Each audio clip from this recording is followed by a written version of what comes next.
तो जैसा कि पिछले एपिसोड में हमने देखा था, प्रिंस युवान इसने 1v20 कर दिया था और लोग भी काफी हैरान थे। अब आगे सेक मास्टर किंग यांग ये हंसते हैं कि यार ये तो काफी इंटरेस्टिंग है, और इनकी आंखों में भी एक चमक थी कि ये लड़का कुछ अलग ही करेगा। और इनसे भी ज्यादा खुश snow lotus peak master Liu Lianin थी और जानबूझ करके लिंगजून की तरफ देख रही थी। अब लिंगजिन को मानना पड़ता है कि सच में ये जाओ युवान ये बंदा कैपेबल है। और लिंगजुल कहते हैं कि लगता है मेरे गोल्ड सेस डिसाइपल्स थोड़ा सा ट्रेनिंग में लैग कर रहे हैं। अब युवान इस समय थोड़ा आगे बढ़ता है जहां पर लू जुआनिन खड़ी थी, क्योंकि वो डिफेंसिव पावर यूज करने के कारण ये अभी भी खड़ी थी और आखिरी डिसाइपल थी जो कि स्वॉर्ड पीक की बची थी। अब युवान जब आगे बढ़ता है ये कांपने लगती और कहती तुम्हें चाहिए क्या।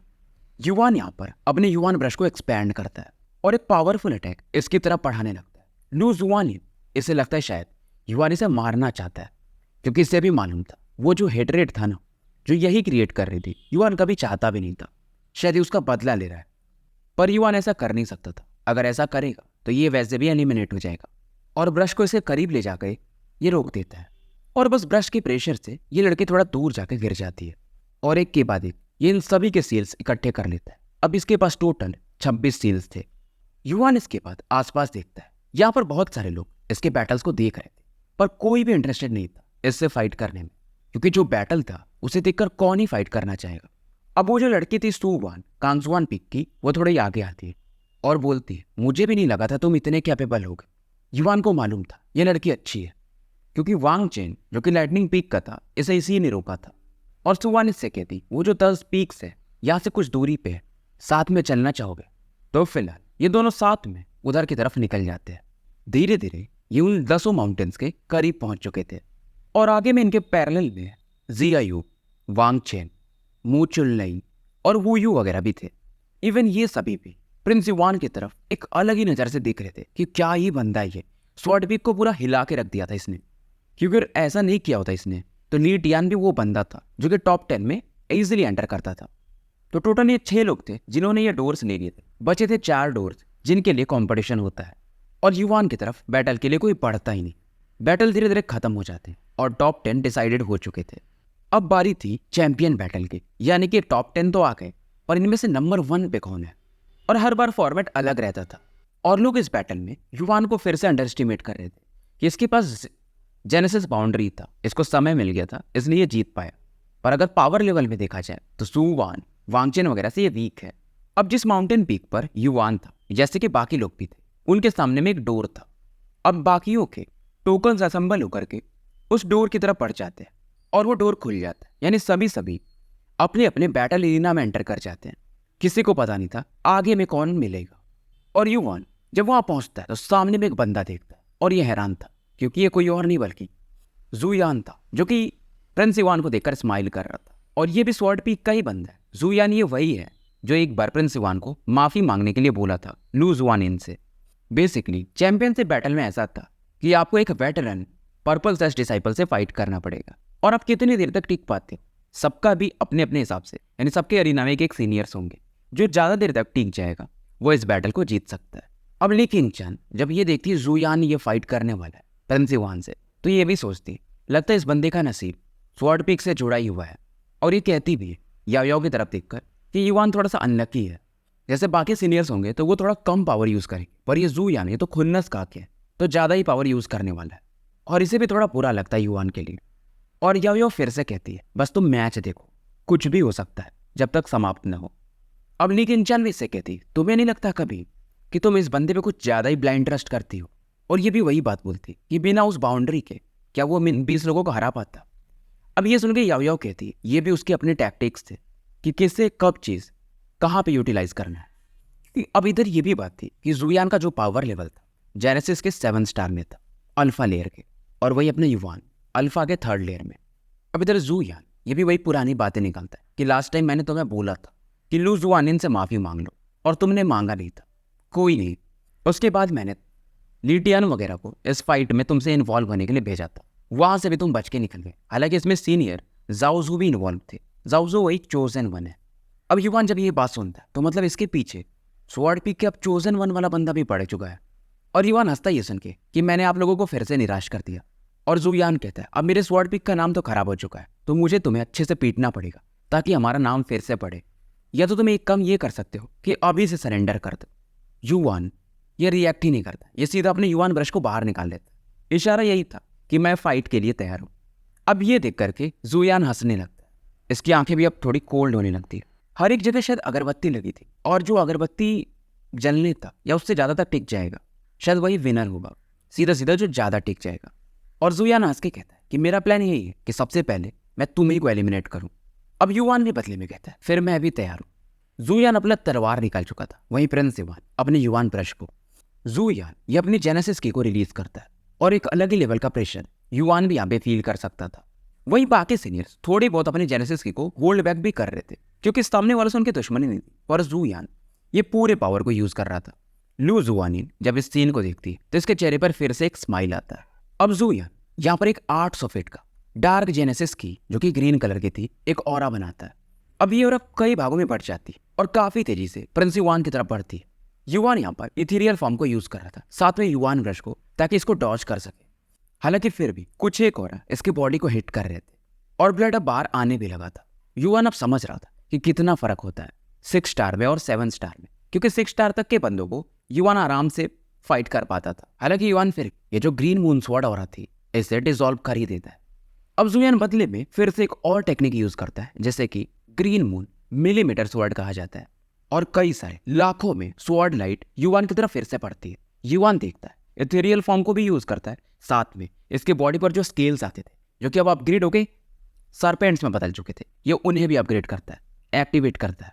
और साथ में जेनेसिस रून्स का वो वाला पोपार्ड, जो कि इसके बॉडी को कवर कर सके, गोल्डन ग्लास बॉडी रून भी यूज करता है। दोस्तों कर ही रहा था, अगर कुछ बॉडी पे टकराए तो कम से कम चोट से लगे, ये वो टेक्निक्स यूज करता है। युवान यही सोच रहा था कि इसको बस डॉज करते रहना है, यानी समय निकालते रहना है। जुयान ये अपने बैटल को देख रहा था और समझने लगा था कि प्रिंस युवान क्या करने की कोशिश कर रहा है। हालांकि समय के साथ ये जो अटैक्स थे, प्रिंस युवान का जो जेनेसिस रून था उसे ब्रेक करने लगते, और फिर से इसका डिफेंसेस टूटने लगते और ब्लड बाहर आने लगता है। फिर भी जुयान इससे कहता है हंसते हुए कि तुम्हारा ये जो सेल है, टर्टल सेल, ये सच में काफी टफ है। और युवान इस बार एडवांस इथेरियल फॉर्म यूज करता है, एकदम धूम के समान यहाँ से गायब हो जाता है। ये देख करके जुयान हंसता है कि ये बाकी लोगों के लिए सही है, पर मेरे सामने नहीं, तुम मेरे सामने बस एक चींटी हो। और जुयान की बॉडी से फिर से जेनेसिस किक का एक बवंडर सा निकलता है। ये फील करता है और अपनी तलवार को लेकर, हालांकि युवान मतलब धुंध के समान गायब था, फिर भी एक डायरेक्शन में पढ़ाता है, और ये एकदम युवान की तरफ ही डायरेक्टेड अटैक था। बदले में युवान भी अपने जेनेसिस टेक्निक्स को यूज करता है युवान ब्रश के साथ, और साथ में ये 9 ड्रैगन कैनन्स के 9 ड्रैगन्स भी यूज करता है उस अटैक को ब्लॉक करने के लिए। जुयान देखता है और कहता है, जूनियर जाओयान, अगर तुम ये अटैक गोल्ड सेज डिसाइपल में यूज करते तो शायद वो काम कर जाता, पर मेरे सामने ये भी काम नहीं करेगा। और ये भी अब सीरियस हो रहा था। बदले में ये भी एक कोई ग्रीन मून कोन करके अटैक यूज करता है, जो कि हाई टायर का लिटिल हेवन टेक्निक था। अब इसका जो स्वॉर्ड था एक मून टाइप शेप लेता है, और एक ग्रीन की ऑरा उन 9 ड्रैगन्स की तरफ बढ़ती है। दोनों अटैक टकराते और चारों तरफ शॉक वेव फैल जाते। युवान अब ये भी सीरियस हो रहा था कि देखते हैं कौन ज्यादा टिकता है। ये यही सोच रहा था, अगर ये अल्फा के 4th लेयर पे होता ना, तो इस जुयान को आराम से शायद हरा भी देता। इधर जुयान ये काफी तेजी से फिर से युवान की तरफ पड़ता है, और इसके वाइटल पॉइंट्स को एम करके अटैक करने लगता है। पर युवान को फर्क नहीं पड़ रहा था। नॉर्मली लोगों का जेनेसिस की बैटल कर रहे तो खत्म ही होता है, युवान का भी खत्म हो रहा था, पर इसके पास वो ड्रैगन ब्रीदिंग टेक्निक थी, जो कि इससे मास्टर ही नहीं दिया था, और उसे यूज करके ये अपने जेनेसिस की को भी लगातार रिफ्रेश कर रहा था, रिप्लेनिश कर रहा था। समय बीतते जाता है और दोनों का बैटल इंटेंस होते जा रहा था।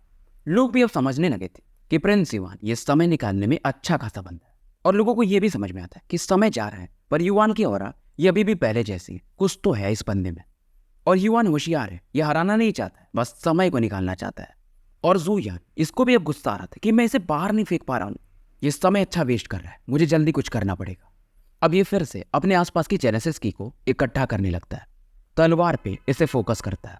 लोग देखते हैं, ये समझ जाते हैं, यानी जो पावरफुल लोग थे, कि यार ये जुयान ज्यादा रूथलेस नहीं है, अब ये हेवन क्लास की टेक्निक यूज करेगा एक गोल्ड सेज डिसाइपल पे, क्या ये रियल बैटल है? और कुछ लोग तो ये भी समझ जाते हैं कि ये स्वॉर्ड पीक का मून फॉल टेक्निक है, एक लो ग्रेड का हेवन टेक्निक। बेसिकली ये बुली कर रहा है, कई लोग ऐसे कहते हैं। अब ये युवान को अच्छा तो समझने ही लगे थे। अब जुयान भी कहता है युवान की तरफ देखकर कि मैंने सुना था कि वे युग जुवान ने एक इनकम्प्लीट टेक्निक यूज किया था, जो कि लो ग्रेड का हेवन टेक्निक था और तुम बच गए थे। पर ये कंप्लीट टेक्निक है, देखते हैं तुम क्या करते हो। और स्पेस में वो जो ऑरा थी तलवार पे इकट्ठा होकर के एक मून का, आधे मून का शेप लेने लगती है, जिसे कि हम क्रिसेंट मून भी कह सकते हैं। अब युवान, इसके बॉडी से एक रेड ऑरा बाहर निकलती है, आंखें भी इसकी लाल हो चुकी थी, बॉडी मानो उबाले मार रही हो।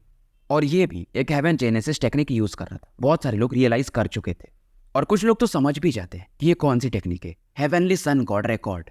और ये बोलते यार ये बंदा मॉन्स्टर है, 1 से 2 महीने के अंदर ये भी टेक्निक इसने मास्टर कर लिया। युवान इधर बोलता है heavenly son god record, heavenly son fire, और एक फायर बॉल यहाँ पे बनने लगता है। वहीं दूसरी तरफ वो जो क्रिसेंट मून था वो भी अपना शेप ले चुका था, और दोनों यानी कि ये फायर बॉल अटैक और वो मून वॉल अटैक एक दूसरे से टकराने लगते हैं। पर कुछ ही समय के बाद, हालांकि मून वाला जो अटैक था वो थोड़ा कम हो जाता है, उसकी पावर घट जाती है, पर वो बचा रहता है। और युवान का हेवनली सन फायर ये पूरी तरह से खत्म हो जाता है। अब बचा कुचा मून अटैक युवान की तरफ पड़ता है। युवान यहाँ पर अपने ओमनी पाइथन की को लगातार रिलीज कर रहा था, साथ में हेवनली सरपेंट्स स्केल्स को और बढ़ा लेता है बॉडी पे। साथ में युवान ब्रश को यूज करता है, उसके मिलियन वेन रून पावर को। मून वॉल अटैक ये फाइनली समाप्त हो जाता है, पर एक शॉक वेव के कारण जहाँ पे युवान खड़ा था नीचे की जमीन भी फट जाती है और थोड़ा सा धूल छा जाता है, तो कोई देख नहीं पाया था कि युवान के साथ क्या हुआ। धूल धीरे धीरे शांत होता है और युवान को दिखाया जाता है, जो कि जो बैटल का एरिना था इसके एकदम किनारे पहुंच गया था। हल्का सा भी थोड़ा वो होता तो ये एरिना से बाहर जा सकता था, पर फिलहाल ये फिर से बच गया था। और लोग यही कह रहे थे यार ये बंदा, इसका बैटल एक्सपीरियंस ये हम लोगों से शायद कहीं ज़्यादा है, और अगर युवान शायद एक आधी लेवल और ऊपर होता तो मे भी इसका हेवनली सन गॉड फायर जुयान के अटैक को पूरी तरह से ब्लॉक कर सकता था। जुयान भी यहाँ पर अपने दांत को घसीट रहा था कि यार ये बंदा, ये कॉकरोच है, हार ही नहीं मानता साला। जुयान यहाँ पे एक पाम अटैक बनाता है और युवान की तरफ बढ़ा देता है। अब युवान में डिसाइड करता है और ये सीधा हेड ऑन इसकी तरफ पड़ जाता है। बेसिकली अब ये जो बैटल था ये जेनेसिस की के पावर का था, और जुयान भी चौंक जाता है कि ये मेरे से हेड ऑन फाइट करेगा। जेनेसिस की में जुयान को घमंड था, और फिलहाल ये अपने जेनेसिस की ऑरा को और ज्यादा बढ़ा देता है। अब इसका भी जो जेनेसिस की था वो ग्रेड 6 का ही था, और युवान का भी सेम था, पर क्योंकि इसका पावर लेवल ज्यादा है तो इसके अंदर जेनेसिस की ज्यादा थी। और लोगों को भी यही लगता है कि युवान थोड़ा यहाँ पर बेवकूफ़ी कर रहा है, मे भी शायद ये पैनिक कर चुका है। दोनों के अटैक एक दूसरे से टकराते हैं और युवान ये थोड़ा पीछे फिर से फेंक दिया जाता है। इवन युवान की जो दोनों हाथें थी मानो वो नम पड़ चुकी हो, और जुयान हंस के कहता है कि अब तो तुम कोई टेक्निक्स भी यूज नहीं कर सकते, तुम्हें हार मान लेना चाहिए। पर युवान ये एकदम शांत खड़ा था। अब युवान इनसे बोलता है मैंने आपको पहले भी बोला था कि हेड ऑन फाइट में आप मुझसे कभी जीत ही नहीं सकते, और एक ऐसा लॉस आपको मिलेगा जो शायद आप बर्दाश्त भी ना कर पाओ। जुयान चौंक जाता है कि ये कह क्या रहा है, और शायद ये फील कर चुका था कि इसके बॉडी में एक हलचल सी हो रही है। इसके हाथों पर कुछ ब्लडी लाइंस आने लगी थी, टैटू टाइप, जिसमें मानो एक ड्रैगन का पावर छिपा हो। ये कोई और नहीं बल्कि जुयान के बॉडी में प्रिंस युवान ने अपना जो ड्रैगन रिजेंटमेंट पॉइजन था वो भेज दिया था। पहले तो जुयान ट्राई करता है इसे न्यूट्रलाइज करने का, पर जितना ज्यादा जेनेसिस की यूज करता था ये ब्लडी लाइंस और फैलने लगते थे। ये समझ चुका था कि ये पॉइजन नॉर्मल पॉइजन तो नहीं है। जुयान अब ये युवान की तरफ देख रहा था और चिल्ला रहा था कि तुमने क्या किया। प्रिंस युवान बस अपने हाथ की तरफ इशारा करता जहां पर एक मार्क बना हुआ था, और युवान इसे समझाता है कि अगर ज्यादा लेट हो गया और आपने अगर जेनेसिस के यूज किया तो ये आपके हार्ट तक फैल जाएगा, फिर आपको बचाना भी असंभव हो जाएगा। क्योंकि प्रिंस युवान जानता था कि ये जुयान को हरा नहीं सकता, तो ये एक अलग तरीका था। ये सिल्वर ड्रैगन यूज नहीं कर सकता था, सिल्वर शैडो, नहीं तो लोग जान जाते हैं। हाँ, अगर ये वो यूज करता तो शायद जुयान को हरा भी पाता था। इधर बाकी लोग भी देखते कि ये दोनों खड़े क्यों हो गए, बैटल क्यों नहीं कर रहे, और सब अपना अंदाजा लगाने लगते कि शायद वो जो जेनेसिस की का आखिरी बैटल हुआ था, मे भी उस समय युवान ने कुछ किया है। समय बीतते जाता है और प्रिंस युवान और जुयान दोनों खड़े थे। लू जुआनिन को फिर से दिखाया जाता है। इसका चेहरा एकदम पीला पड़ चुका था। इसे समझ में नहीं आ रहा था यार ये बंदा करता क्या है, कि जुयान जैसा बंदा भी इससे अब फाइट नहीं करना चाहता, और अब ये समझ चुकी थी शायद इस बंदे से फाइट करना मेरी लाइफ की सबसे बड़ी गलती थी। सेक्ट मास्टर किंग यान और बाकी लोगों को भी दिखाया जाता है, और ये तो एक नज़र में समझ गए थे कि जुयान के साथ क्या चल रहा है, और ये भी सरप्राइज थे उस पॉइजन को देख करके। और इन्हें भी हैरानी में कहना पड़ता है कि क्या ही खतरनाक पॉइजन है, मैंने भी आज तक ऐसा पॉइजन कभी देखा नहीं। बाकी भी जो पीक मास्टर्स थे वो हाँ में सर हिलाते, और सबसे ज़्यादा खुश अपनी स्नो लोटस की पीक मास्टर लियून लियानिन थी, और कहती भी है कि 7th लेयर के बंदे को जो अपने सामने झुकाते ये शायद यही बंदा कर सकता है। लिंगजुन इनका चेहरा तो बन जाता है, और ये थोड़ा सा काउंटर करने की कोशिश करते हैं कि ये तो पॉइजन यूज किया है, पर सेक्ट मास्टर किंग यांग कहते हैं कि अगर आप पॉइजन यूज कर पा रहे हो तो वो भी आपका एक तरह से स्ट्रेंथ ही है, तो इसमें कुछ गलत नहीं है। और किंग यंग फिर से कहते, यार ये बंदा इस सेंट जेनेसिस पीक पर चला गया, काश ये मेरे पीक पर होता, ऐसा बंदा कौन नहीं चाहेगा। इधर ली किंगचन भी हैरान थे कि मुझे नहीं लगा था इसके पास ऐसी कुछ टैक्टिक्स हो सकती है। ये भी काफ़ी प्रभावित हुए थे, पर कोई तो था जो थोड़ा अभी सीरियस था, और वो थी याओ याओ, क्योंकि ये जानती थी युवान ने बहुत बड़ा दाव खेल दिया। अब क्योंकि ड्रैगन पॉइजन हर 3 साल पे इसकी बॉडी से निकलता है, उसका समय हो रहा था और युवान ने अभी पहले ही रिलीज कर दिया, तो इसे सप्रेस करना कितना कठिन होगा ये जानती थी। जुयान को दिखाया जाता है जो कि अगरबत्ती की तरफ देख रहा था कि समय धीरे धीरे निकल रहा है और इसका चेहरा अगली होते जा रहा था, और ये युवान से कहता भी है कि तुमने ये जो पंगा लिया हमसे यानी स्वॉर्ड पीक वालों से, वो सही नहीं किया, फ्यूचर में तुम्हें पता चल ही जाएगा। अब युवान भी बदले में कहता है कि आप लोग जो मेरे साथ कर रहे थे क्या वो सही था, क्या मैंने ये पंगा पहले शुरू किया। अब जुयान फिर से ज्ञान देता है, अगर तुम हार मान लो तो हम पूरे मैटर्स को भुला सकते हैं। अब युवान हंसने लगता है कि ऐसे बुरे समय में भी आप ऐसी बातें करते हो। अब जुयान कुछ भी बोलता था, प्रिंस युवान इसे इग्नोर मारने लगा था और बाकी बैटल्स पर ये फोकस कर रहा था, और साथ में अपनी बॉडी को अब हील करने लगता है। धीरे धीरे वो जो 9 पिक्स के बैटल थे अब वो समाप्ति की तरफ बढ़ चुके थे। जुयान भी समझ चुका था कि अब ये चैंपियन कोई और नहीं बल्कि युवान बनेगा, क्योंकि मैं इससे फाइट ही नहीं कर पा रहा हूँ। और अब तो ये बंदा और फेमस होने वाला था। पर्पल सैश डिसाइपल ये तो बन ही चुका है, टॉप 10 में एंटर करके, साथ में ये चैंपियन भी रहेगा, तो इसका नाम काफी फैलने वाला था। जाओ युवान ये थोड़ी देर हील करने के बाद जुयान की तरफ देखता है। जुयान फिर से बोलता है कि युवान तुम इसे रिग्रेट करोगे, पर युवान इसको जो भी चोटें वगैरह लगी थी, जो भी जेनेसिस किसी अफेक्टेड हुआ था, उन सभी चीज़ों को ये हील कर चुका था और एक चीज़ समझ चुका था, स्ट्रेंथ बढ़ाने की बहुत ज़्यादा ही अभी से ज़रूरत है। फिलहाल बाकी बैटल्स खत्म हो चुके थे। आखिरी बंदा जो बचा था वो प्रिंस युवान था, और सेक्ट मास्टर किंग अब ये डिक्लेयर भी कर देते हैं कि इस पर्पल सैश कॉम्पिटिशन का चैंपियन जाओ युवान है। और चेहरा देखने लायक था, खास करके टीचर शेन का, एकदम दाढ़ियों को ताव दे रहे थे। पहली बार ऐसा था, इन्होंने भी जितना नहीं सोचा था शायद उतना प्रिंस युवान ने सेंट जेनेसिस पीक के लिए कर दिया था। और युवान के चर्चे अब चारों तरफ फैलने लगे थे कांगजुआन सेक्ट के अंदर। और वहीं दूसरी तरफ स्वॉर्ड पीक का भी एक न्यूज़ फैलने लगता है कि जो भी इन बच्चों ने पार्टिसिपेट किया था, जैसे कि लीटियान वगैरह, ये गोल्ड सैश के डिसाइपल थे। इन्हें 1 साल के लिए ब्लैक सैश डिसाइपल बना दिया गया था, यानी कि डिग्रेड कर दिया गया था। इवन जुयान जो कि पर्पल सैश डिसाइपल था, इसे डिग्रेड करके गोल्ड सैश डिसाइपल बना दिया गया था 1 साल के लिए। अब स्वॉर्ड पीक के अंदर में ही एक पवेलियन को दिखाया जाता है जहाँ पर 2 लोग बैठे थे। इनमें से एक कॉन्गशेंग थे, दूसरे जाओजू। और कॉन्गशेंग कहते भी हैं कि जाओजू ये तुम्हारा ही काम था ना, जो तुमने एक साथ सभी बंदों को उस युवान से फाइट करने के लिए भेज दिया था। जाओजू एक ऑकवर्ड स्माइल देता है और हाँ में सर हिलाता है, और ये भी कहता है यार वो लोग इतने मिल के भी उस युवान को हरा नहीं पाए, सब यूजलेस हैं। अब कॉन्गशेंग इसे थोड़ा डांटते हैं कि तुम्हारे वजह से उसका रेपुटेशन बढ़ रहा है, मैंने पहले ही बोला था कि उसके चक्कर में मत पड़ो। हाँ, लेकिन ये फिर भी खुद कहते हैं कि यार ये बंदा ग्रो काफ़ी जल्दी कर रहा है, ये कैपेबल तो है। और कॉन्गशेंग ये भी बताते हैं कि बाकियों को सज़ा काफ़ी लंबा मिलने वाला था, 3-3 साल 5-5 साल के लिए, पर मैंने उनसे बात करके यानी पीक मास्टर निंगजुन से इनका सज़ा कम करवाया। अब जाओजू फिर से कहता है अगर आप कहो तो मैं उसे कुछ सिखाऊं, यानी प्रिंस युवान को, वो ज़्यादा ही उड़ रहा है। कॉन्गशेंग इसे फिर से समझाते हैं कि वो अभी बच्चा है, हमसे काफ़ी नीचे, मत ध्यान दो उस पर। अगर तुम उससे फाइट करने जाओगे तो उसका ही नाम फैलेगा।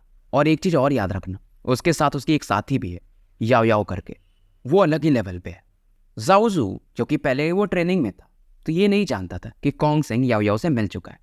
अब जाओजू ने भी बस याओ याओ का नाम सुना था।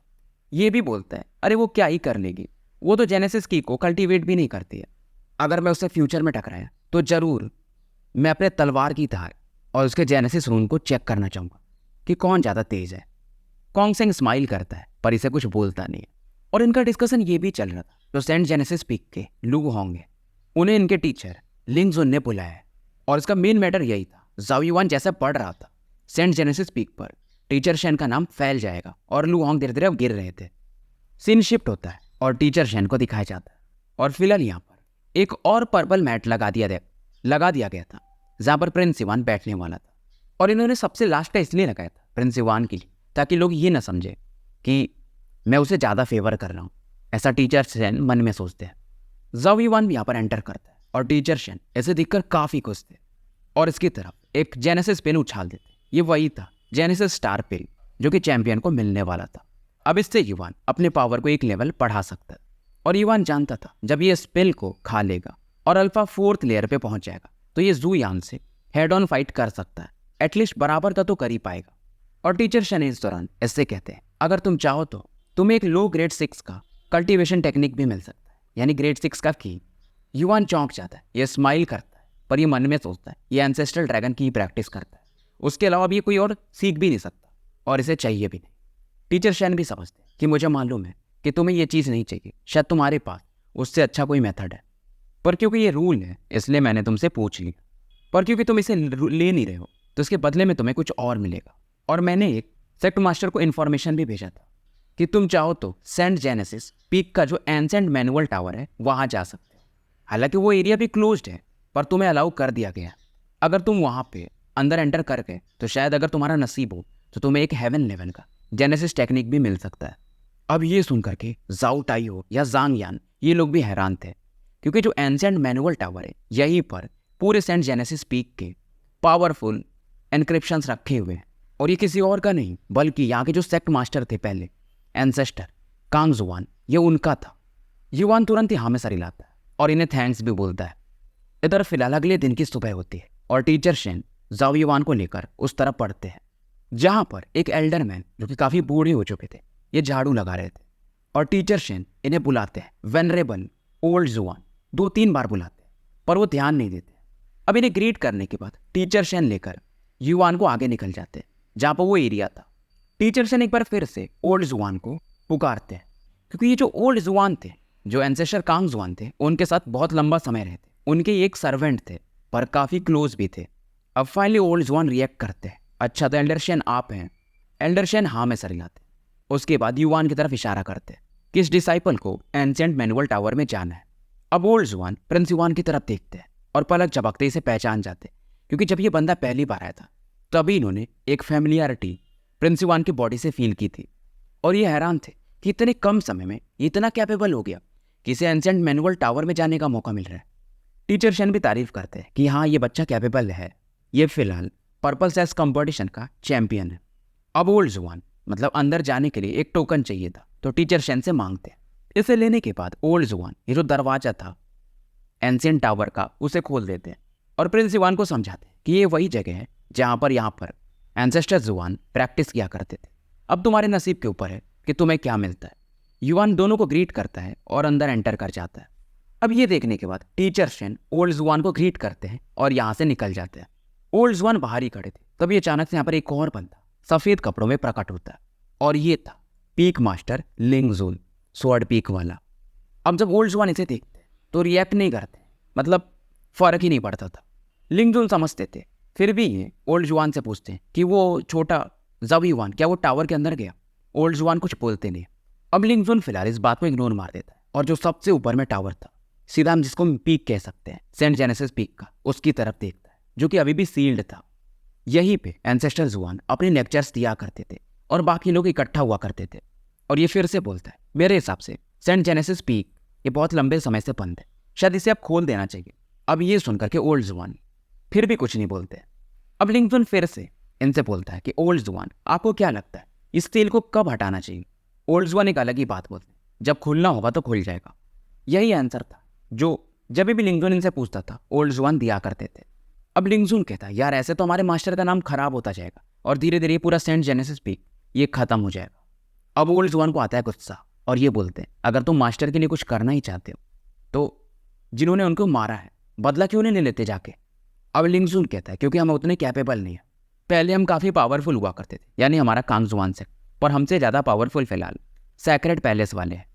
एक ही तरीका है, हम अपने मास्टर का बदला ले सकते हैं, पर उसके लिए हमें मास्टर के जो स्टैम्प्स थे वो चाहिए होंगे। अगर वो हमें मिल जाए तो हम ज़्यादा पावरफुल हो सकते हैं। अब लिंगजून इनसे पूछता है कि ओल्ड जुआन मास्टर के आखिरी समय में आप ही उनके साथ थे, क्या आपको पता है कि वो कांगजुआन सेंट स्टैम्प्स वो कहाँ पर है। अगर वो हमें मिल जाए तो मजा ही आ जाए, फिर हमें सैक्रेड प्लेस से भी डरना नहीं पड़ेगा। ओल्ड मैन जुआन कहते, मुझे भी नहीं पता, मास्टर ने कभी बताया नहीं। और फाइनली बोलते हैं, एक चीज़ है कि कांगजुआन सेंट लैम्प के बारे में, स्टैम्प के बारे में तुम ही सबसे ज़्यादा पूछते हो, क्या ये तुम्हें चाहिए क्या। लिंगजून कहते हैं, ऑब्वियसली चाहिए, उससे हमारा कांगजुआन सेक्ट पावरफुल बन जाए। अब ओल्ड जुआन कहते हैं, लेकिन तुम उसके काबिल नहीं। लिंगजून समझ जाता है अब ये कुछ बोल नहीं सकता। फिर भी ये कहता है मैं वो पुराना बच्चा नहीं हूँ, क्योंकि लिंग जुन यहाँ पे ये भी एक सर्वेंट के जैसा था, छोटा बच्चा था जब इसे कांग जुआन ने यहाँ पे लाया था। ओल्ड जुआन इसकी तरफ देखते, क्योंकि अब तुम वो छोटे बच्चे जैसे नहीं रहे, इसलिए तुम काबिल भी नहीं हो। बात काफ़ी गहरी थी। तो स्टोरी को यहीं पे समाप्त करते हैं और मिलते हैं फिर कल एक नए वीडियो के साथ।